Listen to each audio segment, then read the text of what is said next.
Hello everyone, today I'm going to show you how to link device on WhatsApp business and link device is missing fix. So I will just show you how to fix it. So number one thing is that you will just move in your mobile device and find the if you are using iOS, so you will just open your app store, and if you are using the Android, so you will just open the Play Store and make sure your WhatsApp application has been updated with the latest version.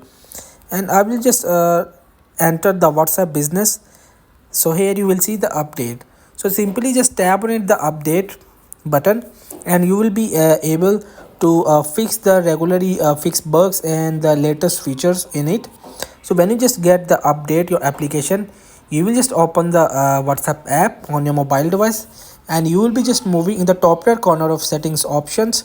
And if you just scroll down, so here is the option link devices. I will just tap on it.